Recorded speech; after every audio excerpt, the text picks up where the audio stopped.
KETSA, Robert, the Chair of CEOs Council of KETSA, CEO Joyce, the Board of Directors, KETSA, the CEO. We delighted to be here. Juana Dixon, the moderator. I didn't see that coming, but I feel much honored to ask the leaders to stand. This morning you touched me twice. When you asked the national anthem to be prayed this morning, I remember you were at ACCA forum, that is for accountants in Durban. And then I was chairing a panel for the risk management examiners. And then our panel happened to have the most successful hits on the data bank for the examination. Then they requested that Kenya be prayed the national anthem for. So I felt very nice when you asked them. Whenever national anthem is prayed, I feel very happy. Thank you for invitation. I will take a maximum of 40 minutes, inclusive of session of questions and answers and deliberation. So I'm not here to teach, because that's what I do on a daily life.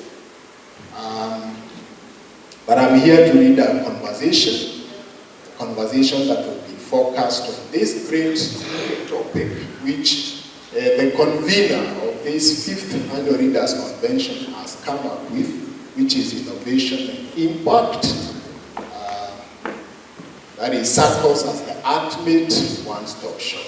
So I wish to recognize all the directors, heads of institutions, the CEOs who are here, who we've interacted with. As Madam Haiviba was to mention all of them, then I will take the entire 40 minutes. But I'm happy of all of you that we've met across board in these discussions, and let's have this conversation together. This will be my focus. So the first area of focus on, or the focus will be, why is the teacher wallet a contested space? Why is the teacher wallet a contested space?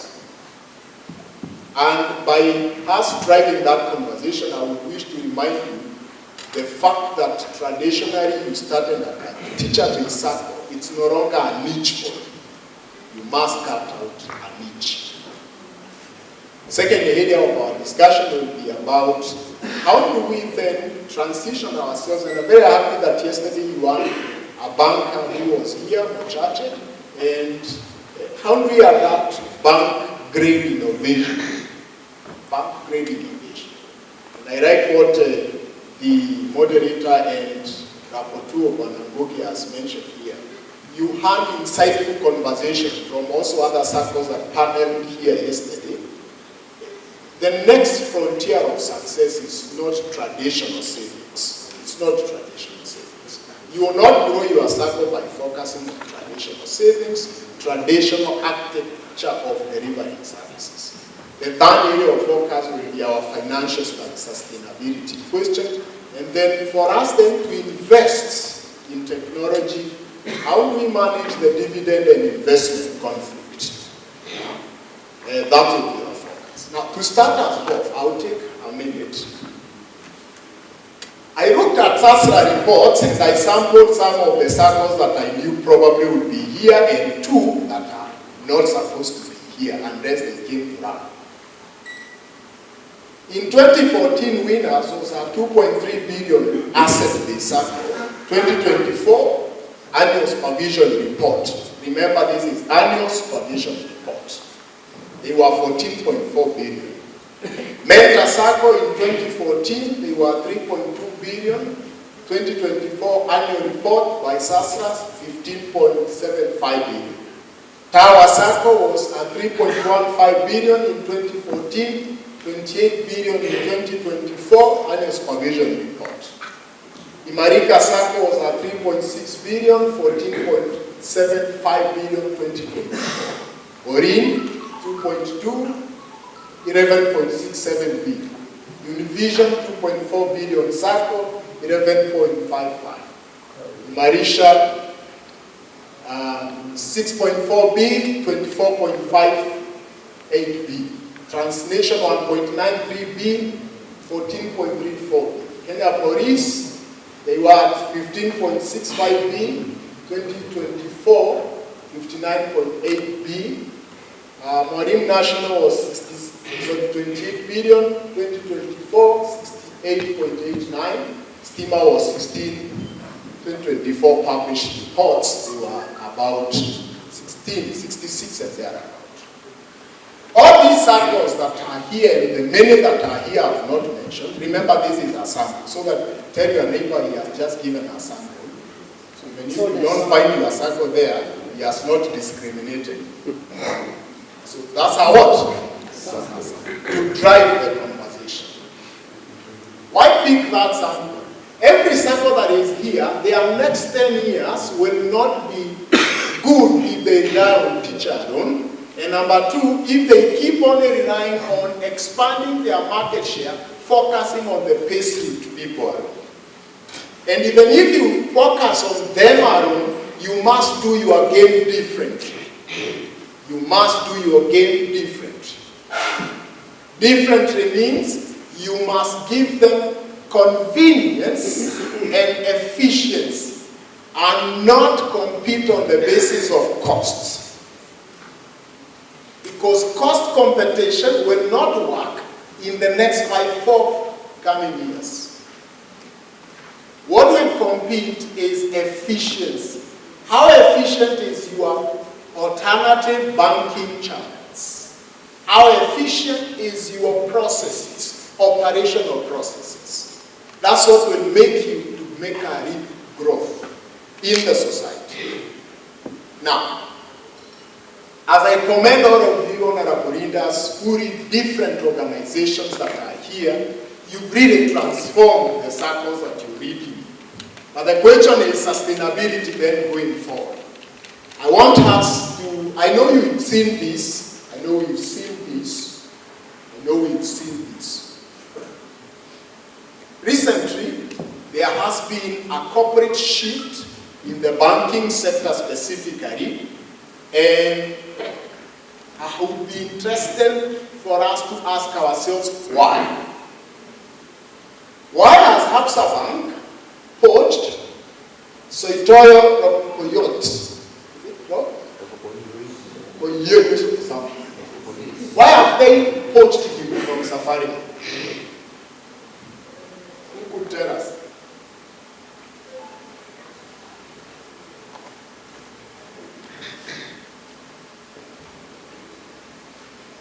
Maybe to bring the... Yes, Chair. Maybe to...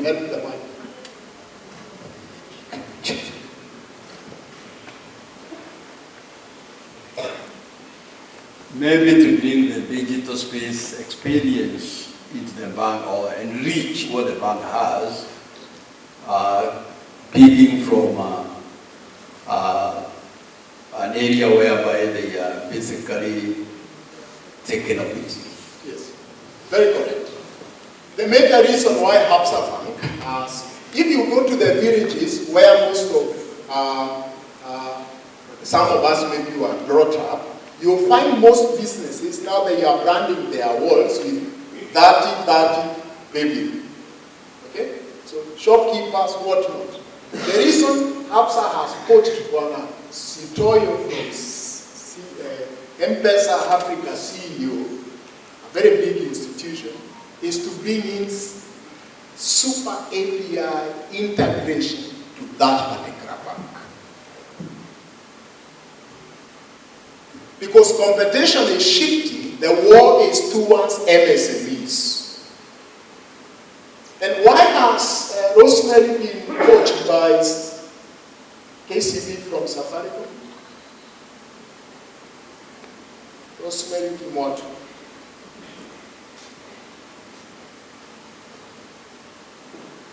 Someone? Or even Mark Gungi from Safaricom again to KCB. The essence of all this is that the new hires in in any of serious institutions that want to compete is not on the basis of understanding of the balance sheets anymore, It is not on the basis of understanding of financials anymore. It is on the basis of competitive digital landscape competition. And that's an area CEOs, chairmen, board of directors who are here, you must empower your staff with cutting-edge digital thinking.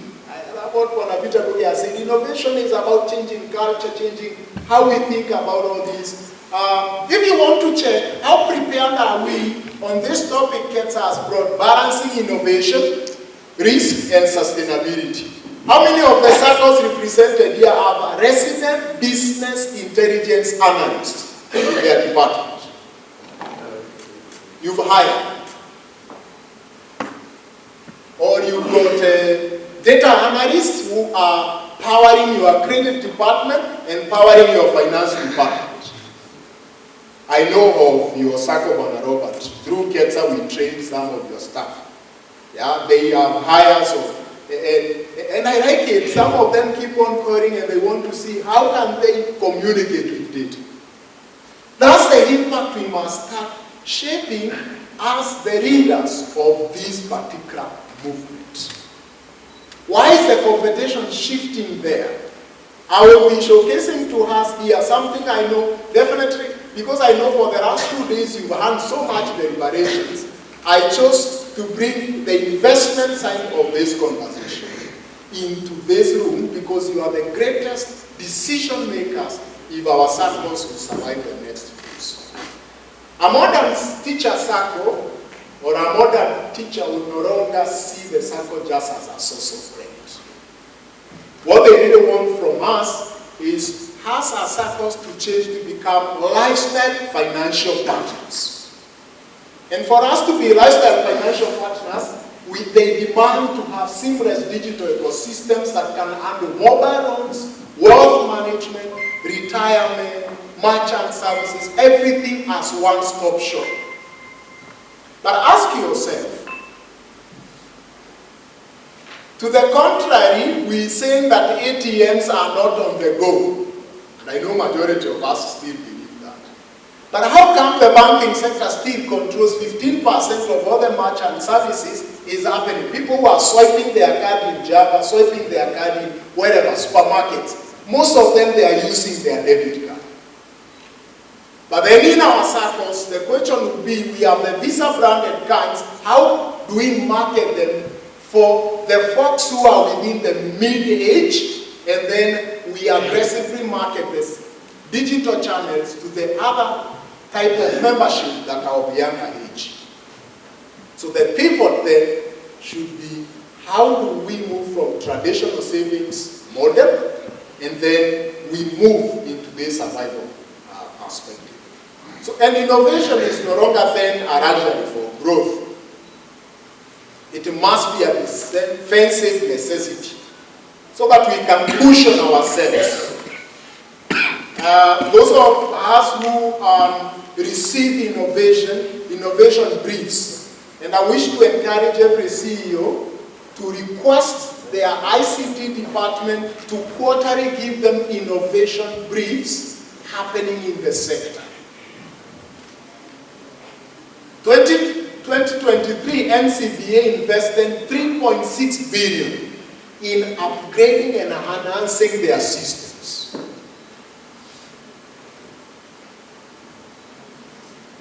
Why were they doing that? I was with one of the SACCOs that I've screened there. They are not part of the teacher in SACCOs, although I know you can as well encourage the others to join your movement. And they talked about the reason 90% of all their transactions are happening, imagine, in that cycle, 90% of the transactions are happening on ABCs. And the rest is what is distributed to the other channels. But surprisingly, the investment they have made is close to $1 billion in technology. I actually know some of them coached top-notch ICT people from NCBA Bank, High-End Bank, because they are targeting MSMEs. At this level, if your SACCO will compete effectively, then we must be strategic even on hires of your ICT department. You should not just hire somebody because he's able to troubleshoot Word and PowerPoint.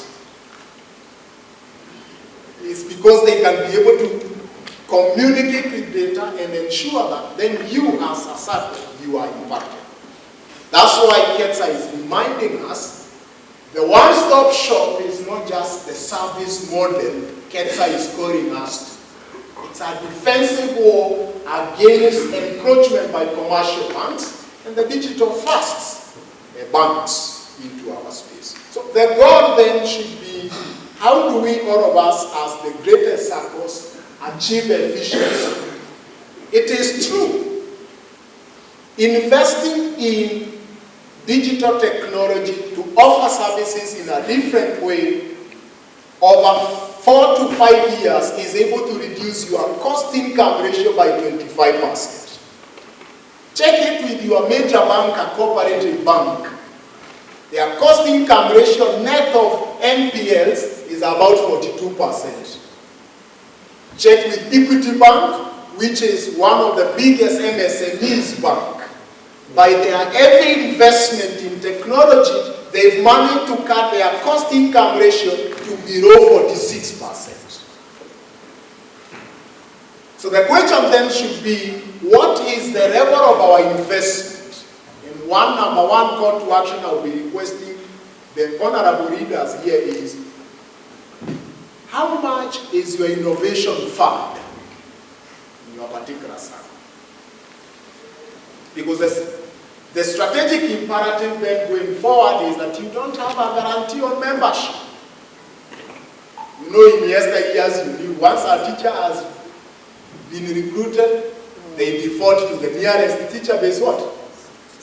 Nowadays, is it the case? No.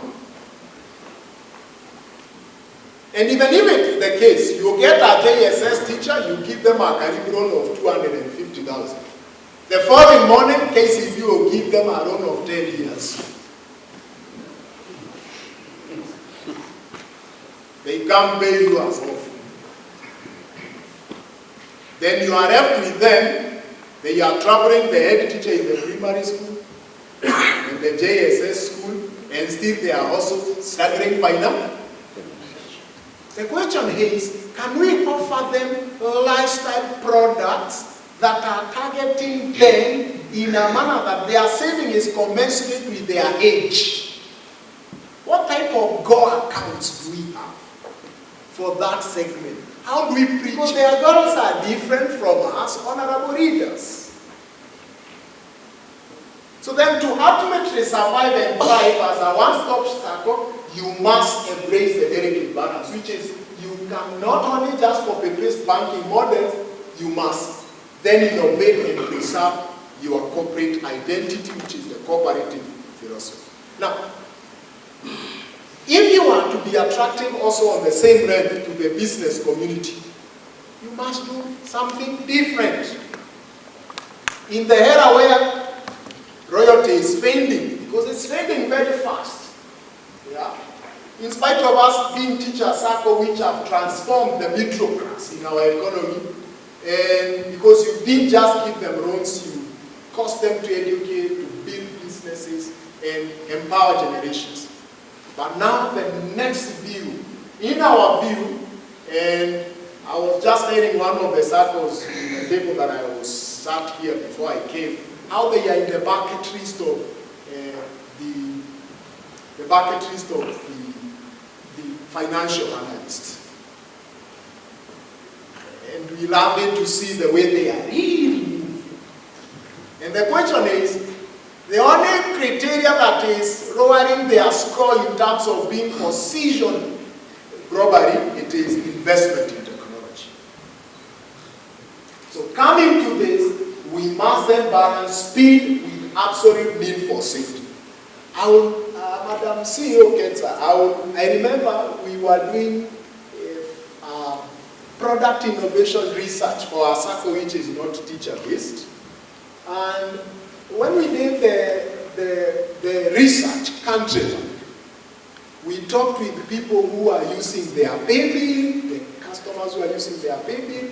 We talked with those that are youth, whatnot, focus group and all that. One criteria that really pained us most is that you'll find, just like, I don't know for sure, you may find readers who are here have businesses, na kwa mlango ya biashara yao wameweka pay bill ya Sacco yao, lakini hawatumiangi. The reason being, customer anakuja kwa biashara ya huyo mwanabiashara yenu umepatia pay bill, anaweka pesa na hakuna any message anapata. Will we sustain them? Now what scared me most is a director in that Sacco confessed and he pulled down pay bill ya Sacco yake. Akadefault kwa family bank. What must we do? We must know that what the customer wants is efficiency. It's not cost. If you want to, for example, impact your customers differently, because for sure, you're doing distinguished job as SACCOs. But what's your niche? Now that all of us who are here, hakuna Sacco iko hapa ambaye haina portfolio ya walimu. You kweli? But then what's your niche? What are you known for? Because what you are known for, the next person sitting next to you is known for it, isn't it? It is a question of how differently are you doing it. If we want to target the MSMEs, and a simple question I've been asking is, how many of you currently or previously you are head teachers? Currently or previously, you are head teacher. Even the MC. Currently or even previously. How many runners CPA Joyce do we have in high schools in Kenya? But you have got members in your Sacco who are heads of those high schools, lakini wanafunzi wakipewa pocket money inawekwa kwa kadi ya Kopa na KETSA.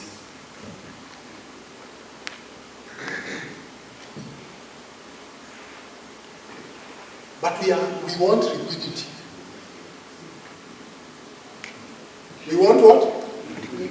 Liquidity. But wanafunzi wakireport tu hivi, wako na nini? Pocket money. The next person who is there for partnership is what? Please, don't give your child what? Cash, hard cash. Put money in their what?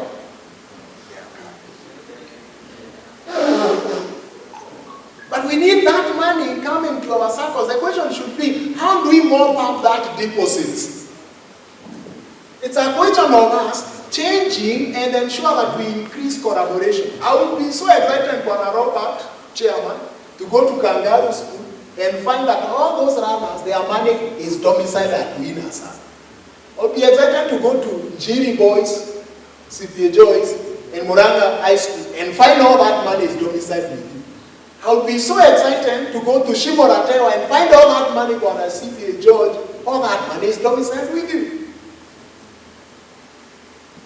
Is it something strange? No. I know the readers you have here, Madam Ivy, you've exposed them internationally. They have gone for exposure visits in nations whereby schools have crabs which save in the summer. True or false? We bring that model here. We culture them. Be like Babu Owino. Be like who? Babu Owino. The reason Babu Owino started training mathematics for people who are going for exam, he was training his voters. And so far he has trained over 15 million voters. Everybody who did the examination in 2022, 23, 24, 25, who gave them tuition? Babu Owino. If they got a alignment, will they need to be, Babu Owino, does he need to market himself to them anymore? Question is, we must compete effectively. Let's mop up these deposits. We must sit with the economy and say, if your county, the county that you represent here, because every one of us comes from a particular county, how do we move and to be very competitive?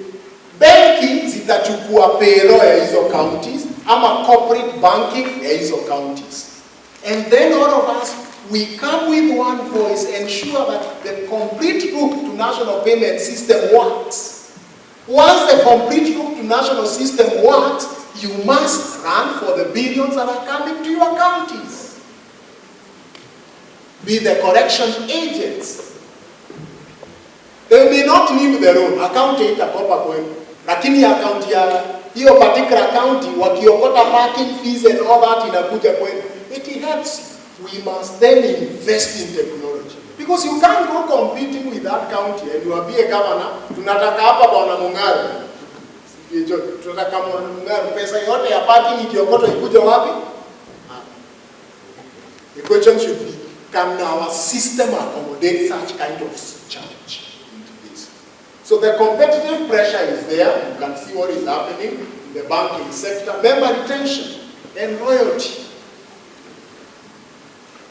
Actually, royalty today is on the basis of convenience. Is on the basis of what? For any teacher-based Sacco to have royalty, you have high royalty, but convenience friction is causing a leakage from our portfolio.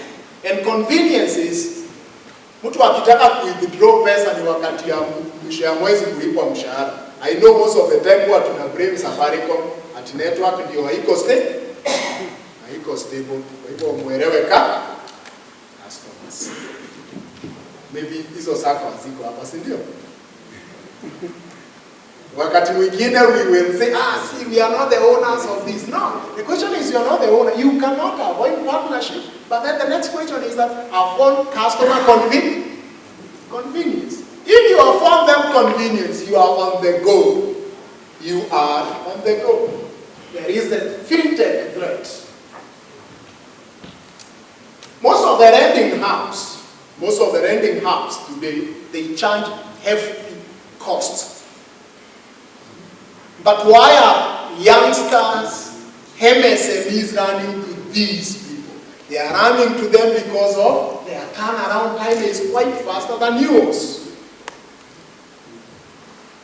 We were doing our business process engineering for one of particular of the Saccos. So we pick all the processes in the Sacco. We map them on our stage. Kama hashtag.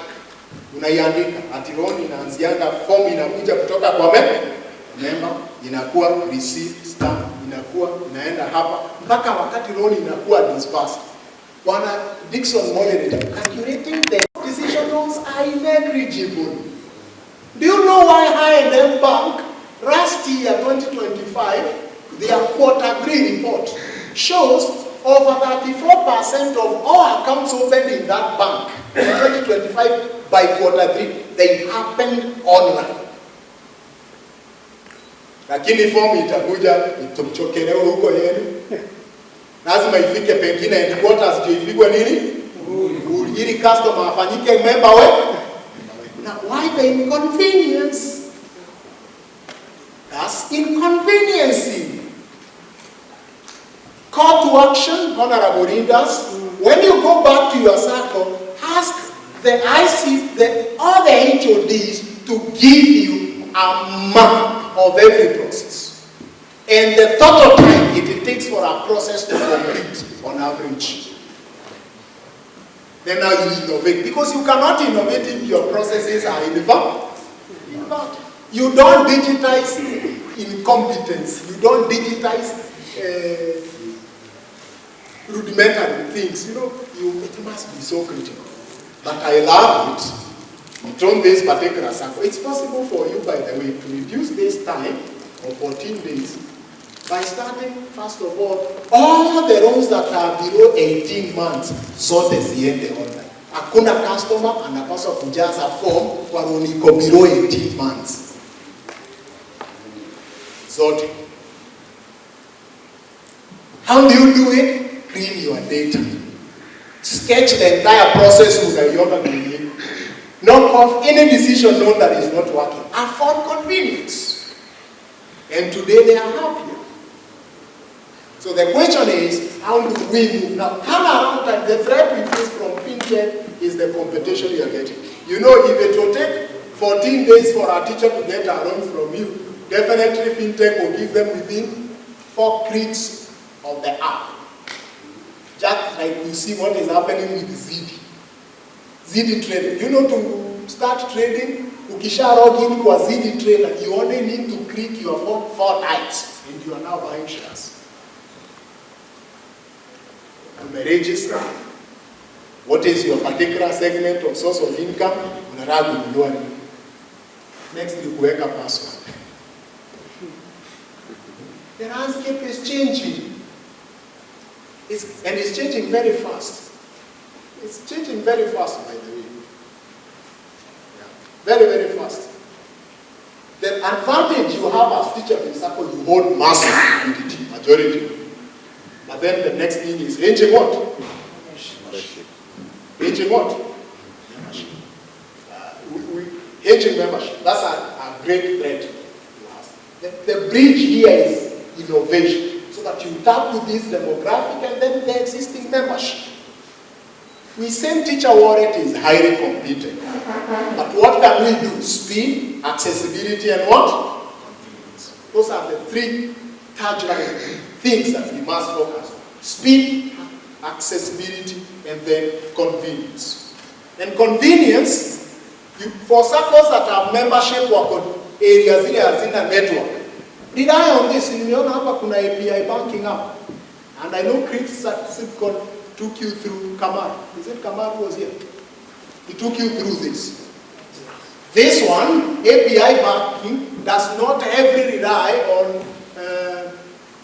network. I mean, they are more web and Java-based script apps, which even Katunguru guys can quickly use. For people with very basic phones. To do what? To afford the customers who are MSMEs to come on board to us.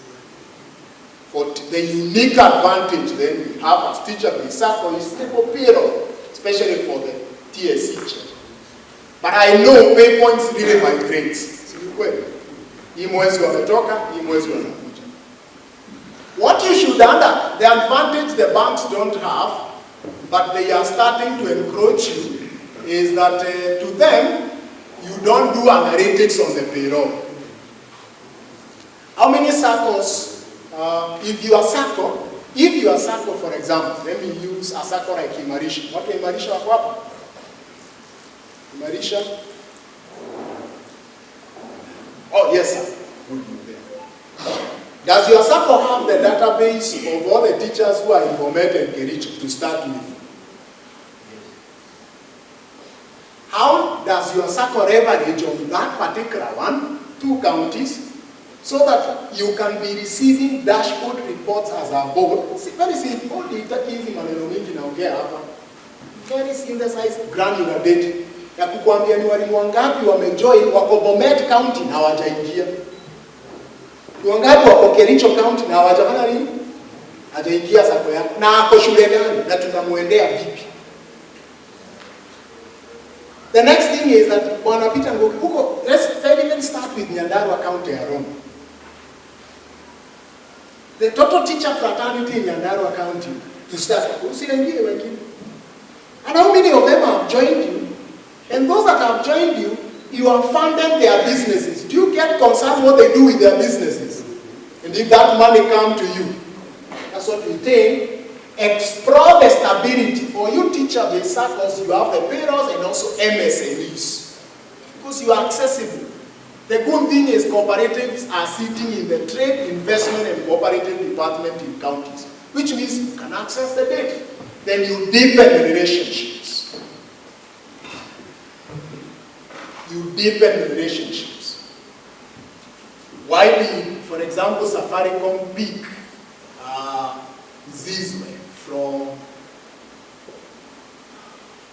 a very top-notch, prestigious career in marketing? It's just because they wanted to power their customer obsession strategic period. That's why they brought the person. So membership relationship, once the teacher joins, and stays with you for a while, and then the question should be, even the non-teacher, I start with the teacher to the non-teacher. How do you deepen the relationships? How many businesses are you graduating? You must ask yourself. You are managing our own book of, what's the own book in your Sacco, Reverend? All right. What's the own book in your Sacco?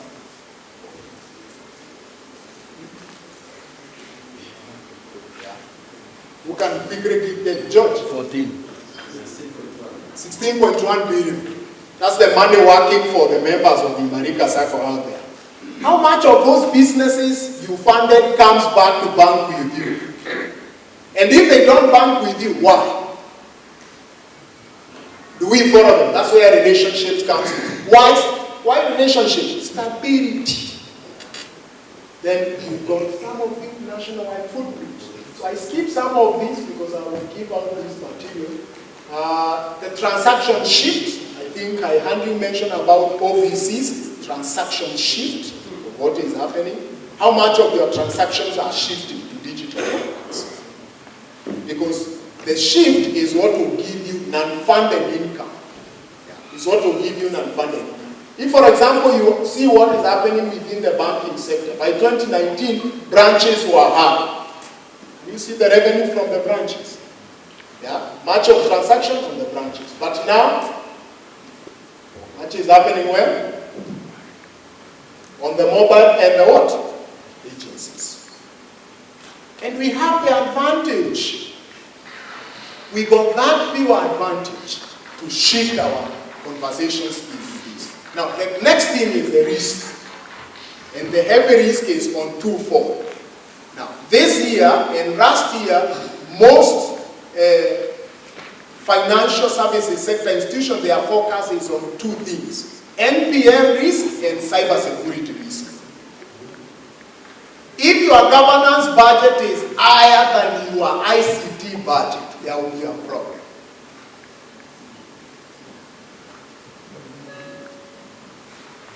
A very big problem.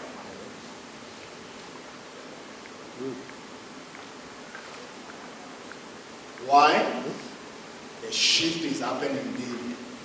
And the costs of us managing these networks need also to change. Now, what KETSA is requesting of us is that we move them from just basic BOSA loan services, basic BOSA banking services, then we can now tap on these others. Insurance, bank insurance, asset management. We help members with wealth management platforms within our same applications, the applications we have. So meaning we have to upgrade some of them. I want to quickly then, because of the time and around us, let's check what must we do. What should be the governance and leadership in the digital age?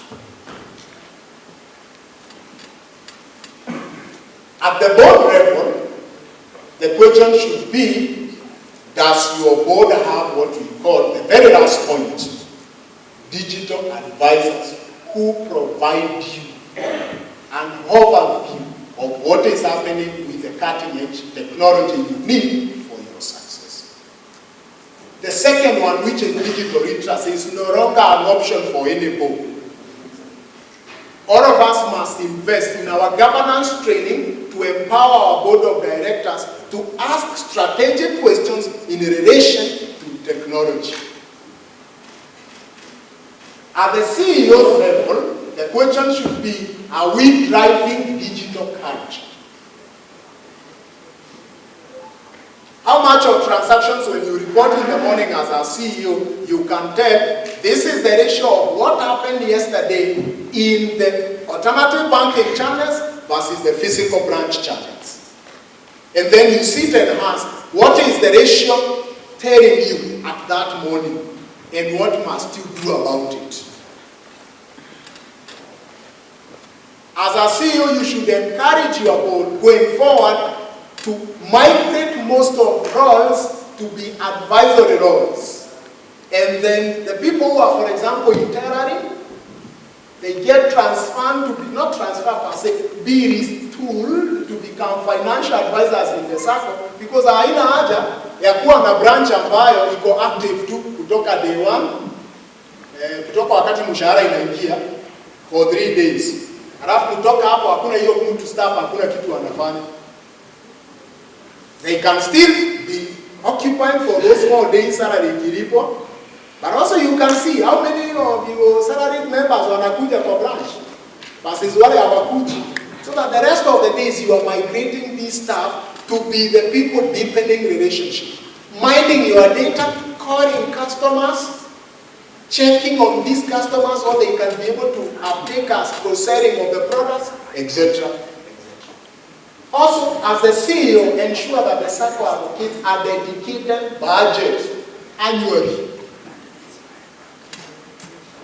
Now, the question I would want us to explore is this, honorable directors and CEOs and senior managers. How many of us have a dedicated innovation fund in our SACCOs? Innovation fund, it's a budget line. And you defend it with the delegates. Any? Dedicated innovation fund. Where should they come from? We should start encouraging our delegates. We don't have to pay everything we make as returns, as dividends, other than 20% capitalization, and the internal ones will be capitalized. There must be money going to innovation every year so that you can be able to compete effectively by upscaling your systems, core banking systems, improve efficiency, improve our turnaround time, rather than just only being ranked. I would wish to request the chairman, KETSA, CEO forums, CEO. I think it's important that you come up with something here. SACCOs that are among you that are coming up with innovation fund.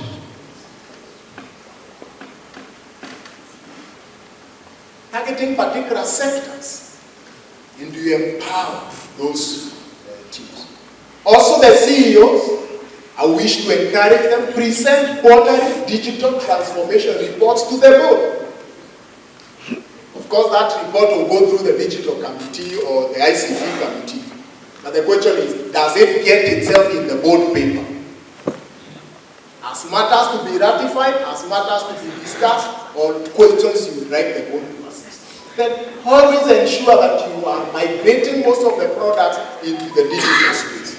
Then once you do that, come up with specific KPIs towards the digital space. I think the aim of every Sacco that is here is to have over 80% of all the transactions digital. And if we find in your strategic plan that you are having a lesser target than that, then the question is, are you really a future-ready Sacco? The next KPI is that how many members, if you have 100,000 members, you should expect at least 80% of them on the download are PN. You have a Marishi, you have a translation, you have a Tabasam, you have a Univision, or may download. And then what is the usage? Once they are downloaded, how many of them are moving towards using it? How do we reduce our turnaround time for efficiency purposes? Yeah. These are the questions that we should ask. And the innovation mandate here is that quarterly innovation audits should be presented to the board, which should encourage a review of the technology spent versus the return on investment the board has committed. What is the digital product active? What is the cyber security posture of your Sacco? What is the member experience in the digital platforms? Once that conversation becomes a normal conversation in the boardroom and board paper, then you are championing what we call innovation management. I've given you a short roadmap of how we can achieve that. Yeah, a very short roadmap about how we can achieve that. You start by the upgrade of your core systems. Start on boarding majority of these customers to the digital. Yeah, and on upgrading, the question should be not just a core banking system.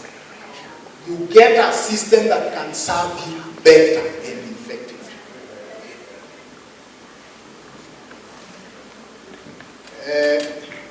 I felt quite unfortunate. You know, I've consulted for cooperatives, and sometimes as the Institute of Certified Financial Analysts, the research department, we give our services as members to analyze the Sacco sector, to prepare briefs. And I want to encourage Saccos, colleague leaders, except Stima Sacco, I've not seen any other Sacco that is coming up with an investor pitch deck and ready, what we call investor briefings. You must tell people what are you doing at maybe Winners, at Tau, at Marish, at Sorish, at Kingston, at Farid. You must tell the investors what are you doing. You can attract people into the society.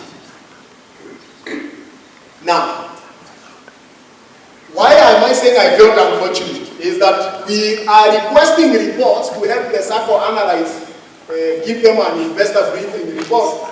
The only thing they can only give you what? At yana download members, unawekewa wao kwa Excel. At this level, if we want to be future-ready Sacco that can make decisions on the go to attract more deposits by utilizing the data we have to understand our members, we must have synthesized data, and that only comes, do we have the right banking system in our side? Then we onboard majority of these customers. I'm not much briefed with majority of the teachers in Saccos, but I would wish to be informed today. How many of you have got a digital member onboarding form? Ati hata ukiwa hapa ikimaliza unaweza ni recruit na hutaki kupiga simu kwa ofisi. Unaingia tu kwa simu yako, unaniambia hiyo form, unaniforwardia, ninajaza, siandiki mkono, ninafanya nini? Ninajaza kwa phone yangu na ninakutumia, inaenda kwa sasa. Any sasa? No, you must be doing these things. No, you can just raise up your hand. You would love to hear experience of your Sacco. How many of us, our Saccos, are onboarding members without physical form anymore? Inajazwa, yeah. CPA Joyce is here. Yeah. Inajazwa too. You can recruit. Maybe you are from IG and you came to Grand Royal Swiss here as a delegate from IG.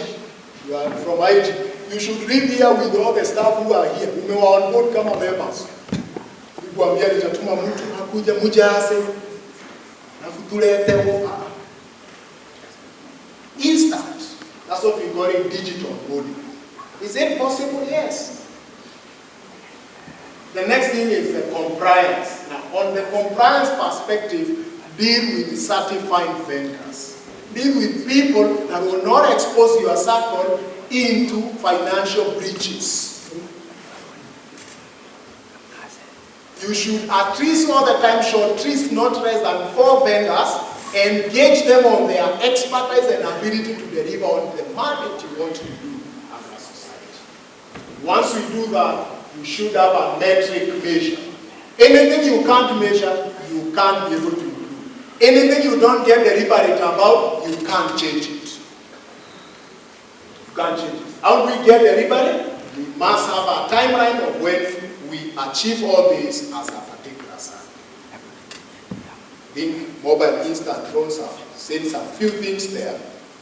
So I want to conclude by just sharing experiences about some of what is happening then in the banking sector.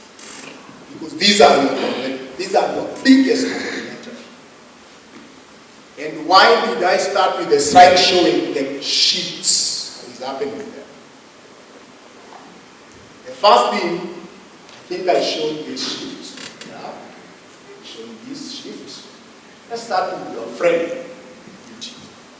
And this interests me most. I want you to take particular interest on this.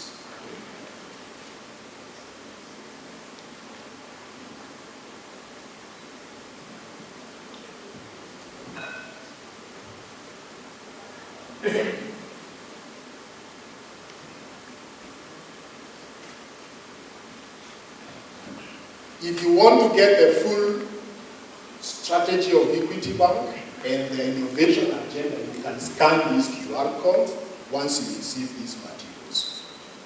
It's not a secret. Once you become a serious corporate, it's except that sasa itasema mandatorily mwe muna prepare investor briefings na mwe muna publish your abridged strategies.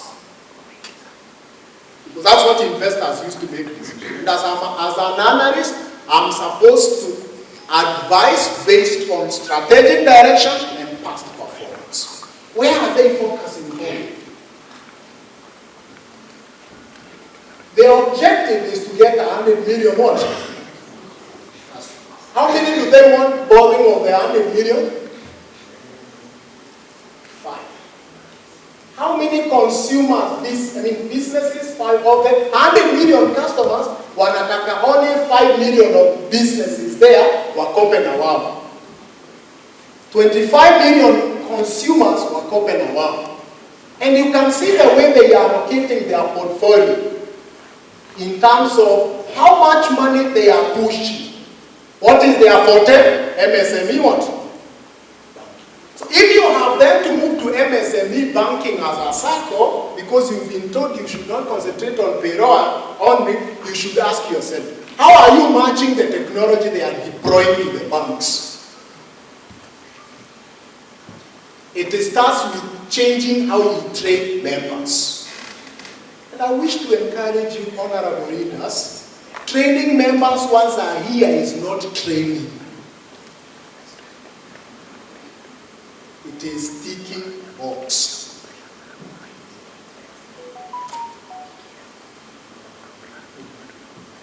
Why? Transformation does not happen if there is no consistency in voicing the message. You'd rather train fewer and have metrics of impact after the training. 2 years. What will we train 2014? What will we train 2020? Maisha yao iko kivipi leo? If your Sacco is growing and your customer is not growing, how are you sure you'll be assured of a market in 5 years to come? If the Saccos, the members you're serving, the average loan anachukua take home, and apply loan ya milioni moja take home ni 150 shillings, 1,000. Ama 70. Lakini loan inaonyesha ni ngapi? 1 million. Take home 70. Are you causing impact? You are just keeping them in rat race. How would that change? It is a question of how do we bucket some of them to become case studies of businesses that have graduated. This way you find, for example, they will tell you, we as Equity Bank, how many MSMEs we have trained. Yes, there. Their transformation is, how do we empower MSMEs who will give us 65% of their business? I'm happy that I am their trainer in the EGF Foundation. Training businesses here up to Congo, training the businesses in the entire ecosystem of East Africa. And the only thing we do is to ensure that our business feels Equity is not just asking me to save or to bank with them. Equity is concerned with the growth of my business. You should go back and ask yourself, what is the average savings per member in your Sacco versus the average loan size per member in your what? What is the average product uptake per member in your Sacco versus the average bankings per member in your Sacco? If the only indirect members are bringing to you is small, but product wakonazo nyingi, lakini ijawa transform, then you must leave your vision. So if your vision is to transform lives, you must ask, when a member is getting a take home of 30,000, have you transformed them? Serious transformation. Which is this other particular institution now? Why did I show this? How many of us really their interest is to move to MSMEs or SACCOs? I know all of you want to move to MSMEs. Yes. That's where you want to move to. Now, this would be your biggest person in terms of dealing with you. Dealing with you. Check what is their outlook, check what is your outlook. I know all of us then also want to move to lifestyle banking like MCBA. You just simply want to move to a key element which you should note if you will move to asset finance. This is the asset finance bank. So if you want to run asset finance in a ranch scale, you run from them. But what are they investing in? This is their focus. Read this. They are focusing on what? A system uptime of 99.4%. That means they have to modernize their infrastructure, they have to deliver improved customer experience, and enhance cyber security protection of their members' funds. And they want to shift the entire of the brew thing to digital channels. And this one they will tell you the volume of their loans coming through coming through what we call mobile lending. If then you want to be a lifestyle partner as a Sacco reader, you must be able to run from this person in terms of their investment.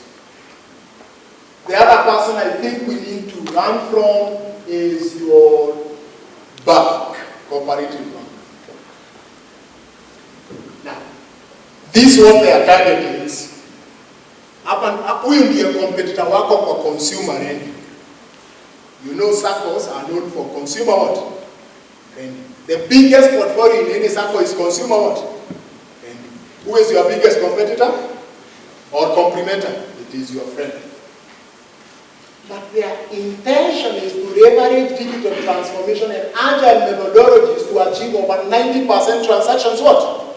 Online. So then the question should be, if you are serving the same teacher that they can walk to, is your technology affording you that teacher to have in every interaction they want with their beautiful staff?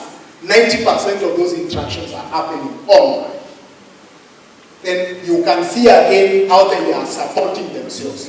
Improving their core banking system, improving their digital internal bank processes, and then staff productivity.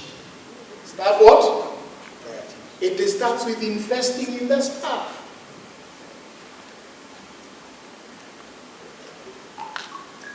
I wish to encourage you, honorable leaders and directors. The minute you are transitioning there, the more you are making impactful decisions.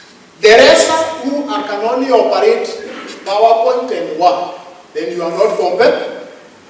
So the shift should be, how do we shift our productivity of our staff by investment seriously on their performance. Their performance will be measured in that. So I'll leave that, and let me just end with this particular friend of yours. We call him INN Bank. This is the guy who is taking up on the Bonda guys. This is the guy who is taking up the people who are in the MSMEs, especially watu wale wanafanya uchuuzi, anawaleta hapa.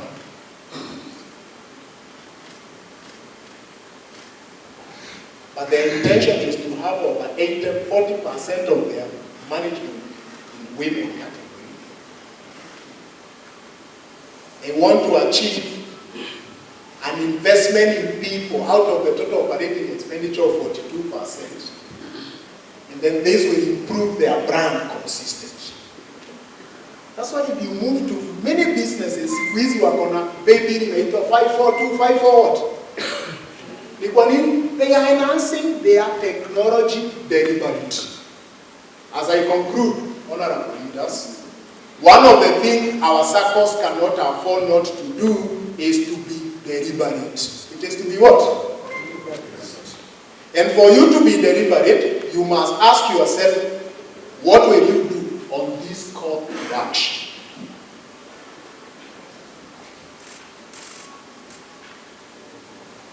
What's your digital strategy approved budget? How much will you allocate for technology out of your annual surplus? As financial analysts, we always recommend 10% of the annual surplus should be reallocated to technology budget. That is after you've knocked off the statutory reserves, and then the next thing is technology fund, the next thing is the normal retention. That will call for you probably then to have a different way of messaging other than the dividend salary.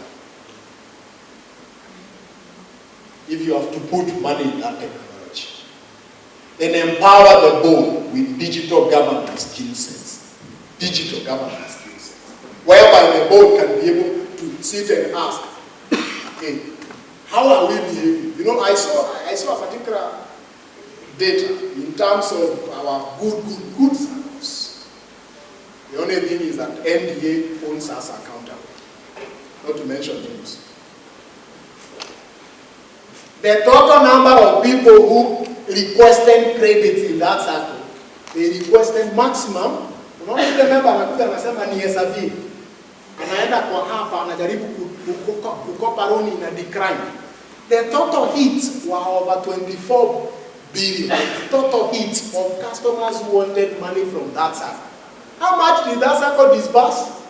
Less than 3 billion. That tells you demand was high, but they were not concerned. How many people tried to apply loan on our mobile phones in a decline because pengine hawana ability? How many work to request money from us and we don't successfully give the money? They don't leverage on the other space. What can we do? Once we empower board with digital governance skill sets, and that's a course I would recommend Madam Ivy, partner with either Moringa, partner with Strathmore University, have it as a course for the board of directors, courtesy of KETSA and Strathmore and Moringa School, to package a course for you for digital governance expertise for board of directors. Then the CEOs, out of the training budget ya SACCO yako, send some of the directors consistent, wasiende wiki moja tu ama siku tatu, ikuwe staggered quarterly, ikuwe mwaka fulani tumeempower. This was the level of our digital governance skill sets of the board, na saa hii imefika. Afadhali ikuwe miaka mbili staggered course. See, they may seek to examine you, but not necessarily. The beauty is that I have mentioned those two schools, one as chairman, you can come up with a curriculum. Do you know why Stima Sacco is excelling in Sharia banking?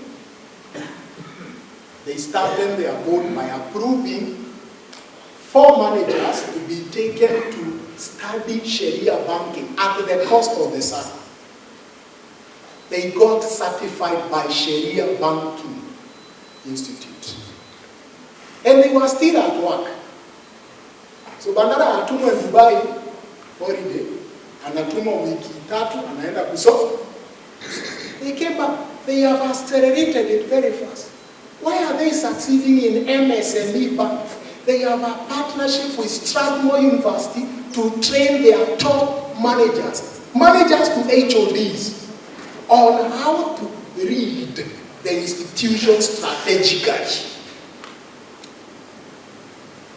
I'm waiting for their results next week, Friday, to see whether they will be #1 SACCO in the country. It's the investment. So also partner with the Strathmore again. Sorry for advocating for them because I have taught for them a number of times, but I know they can impact you.